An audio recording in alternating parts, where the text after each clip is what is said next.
Communication, marketing, recrutement. Vos besoins ont des solutions vidéo avec Décideur TV, le studio.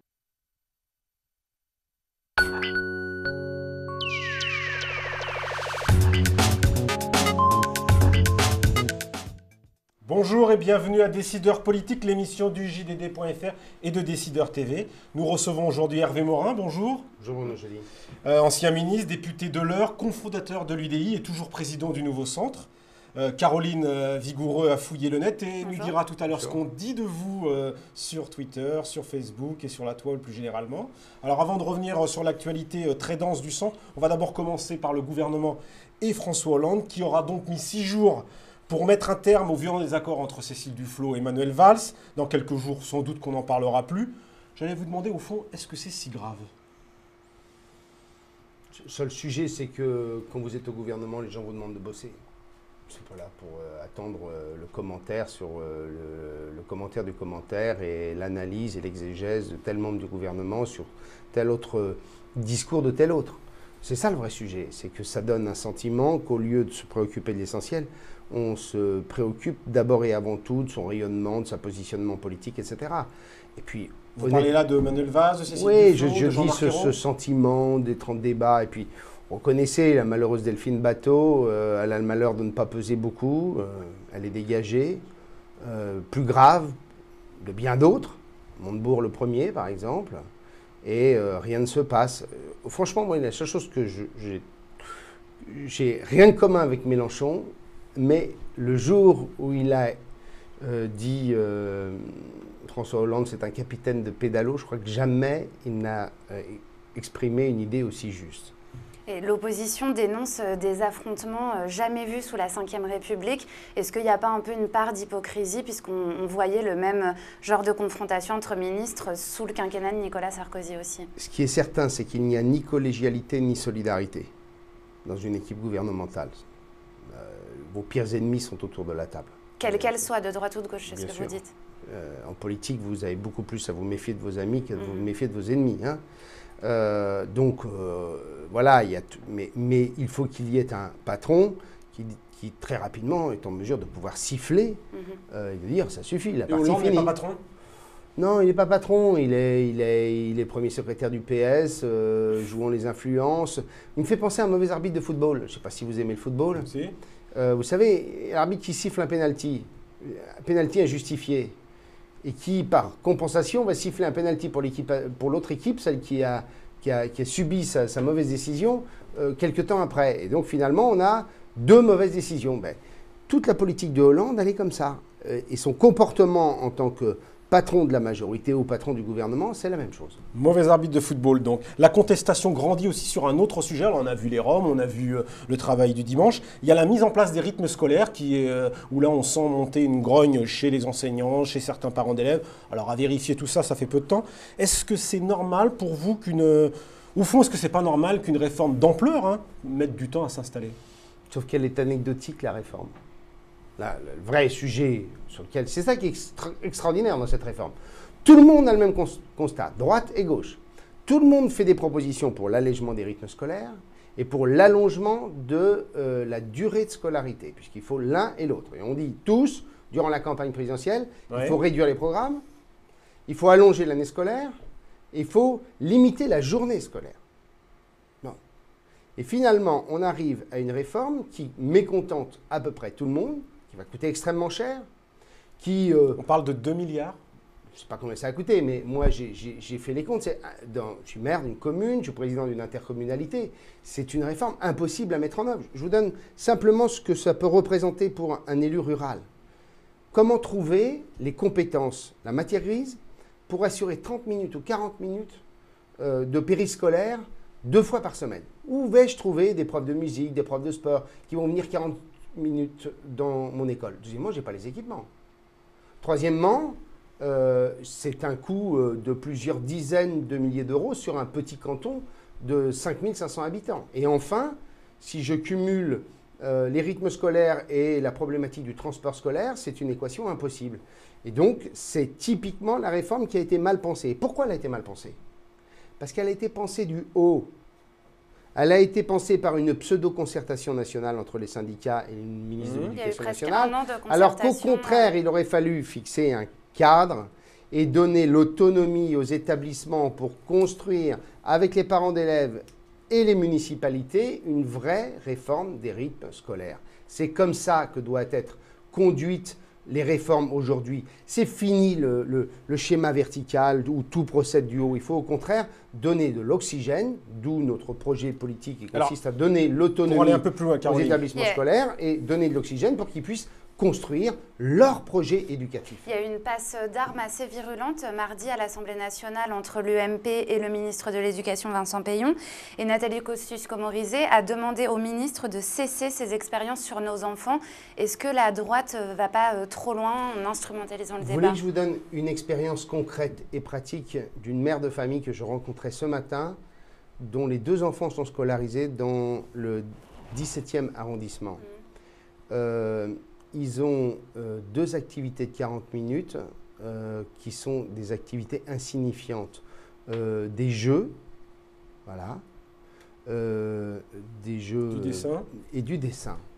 Honnêtement, très franchement, est-ce que vous pensez que c'est sérieux? Venons-en à l'UDI et au rapprochement en cours avec le MoDem de François Bayrou. Bon, le remariage semble presque acquis à entendre les uns les autres.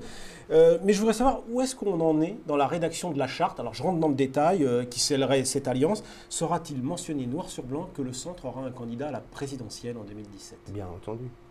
Vous êtes formel? Ça n'aurait pas de sens. Et qui serait en même temps, la dernière fois, il n'y a pas eu de candidat s'agissant du centre droit. Du centre droit, nous sommes d'accord. J'ai payé pour le savoir. Mais qu'est-ce qu'on doit avoir dans cette charte? Une clarification politique absolue. Nous construirons une majorité avec la droite républicaine. Non. Ce qu'on appelle la coalition obligatoire. Parce que l'indépendance, ça n'est pas l'isolement. François Bayrou parle encore de coalition à géométrie variable. Non. On peut avoir dans une coalition, essayer de rassembler le plus largement et aller en effet vers les écologies, etc. Mais grosso modo, le principe, le cadre, c'est compte tenu de notre projet. C'est dans la charte. Compte tenu de notre projet politique, c'est pas par hasard, c'est compte tenu de notre projet politique, une alliance avec la droite républicaine. La deuxième chose, c'est que, bien entendu, ça n'est pas une alliance de circonstances.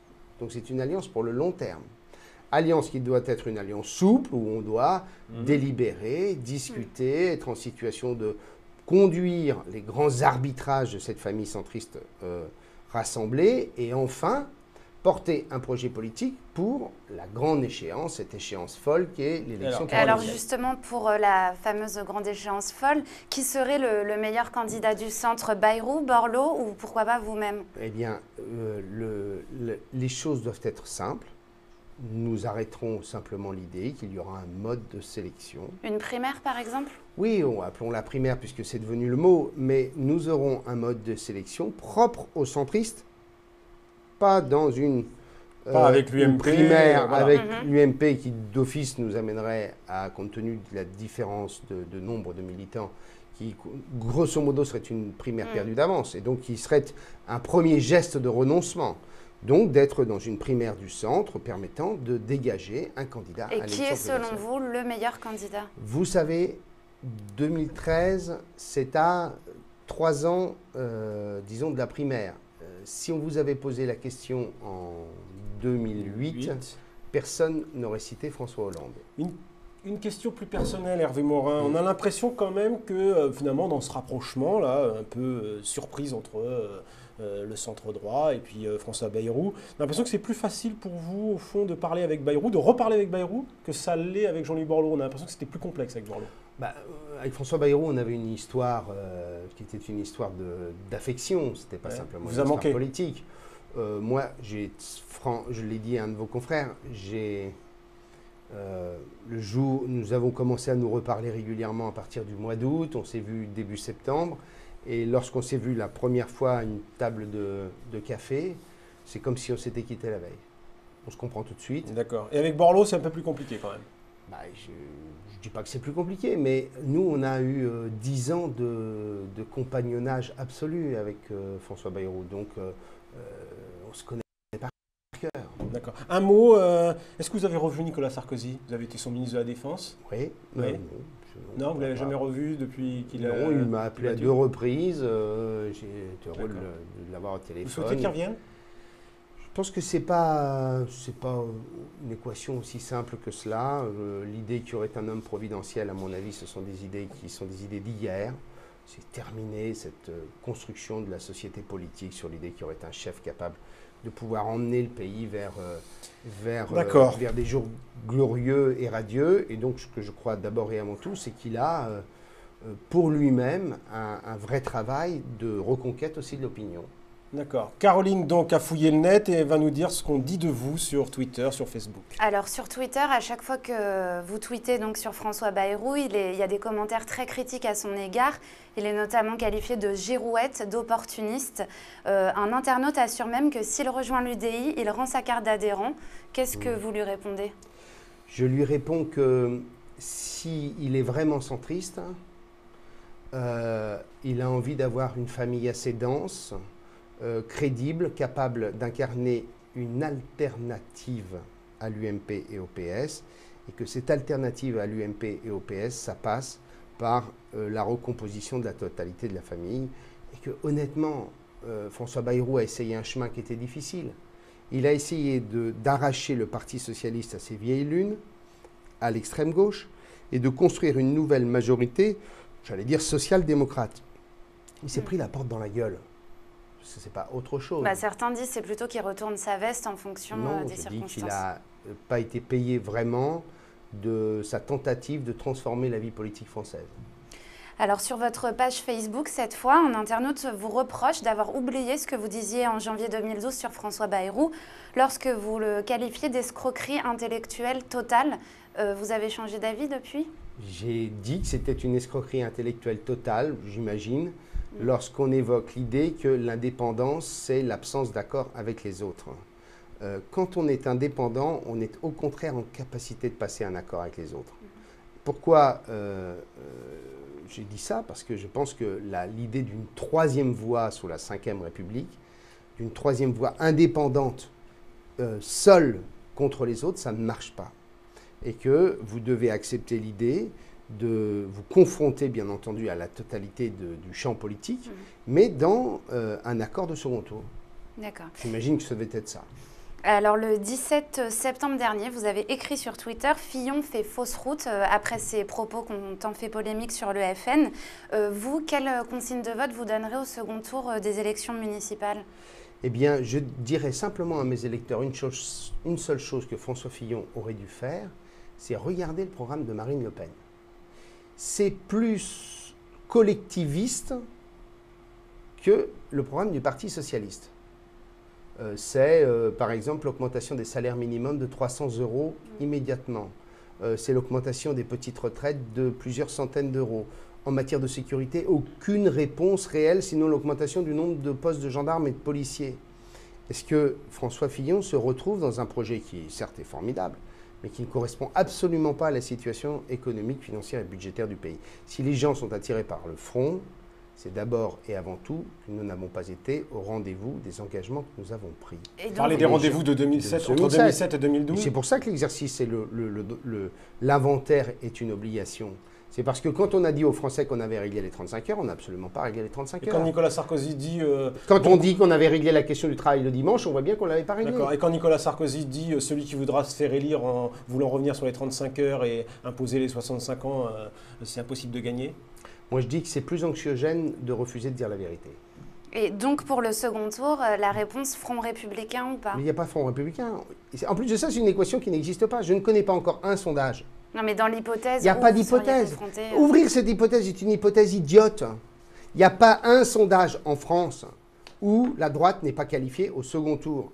La droite républicaine, considérons que nous n'avons rien à faire avec le Front National et que nous serons au second tour partout, parce que nous serons au second tour partout. Alors, si on veut faire appel aux électeurs dans la perspective des primaires de l'UMP, etc., c'est le droit de François Fillon. Mais un, ça ne correspond à aucune hypothèse. Deux, nous n'avons rien de commun avec le Front National, au-delà des problématiques de valeur. Nous n'avons rien de commun sur le programme. Donc, c'est purement et simplement idiot. D'accord, merci Hervé Morin et à la semaine prochaine pour une nouvelle édition de Décideurs politiques.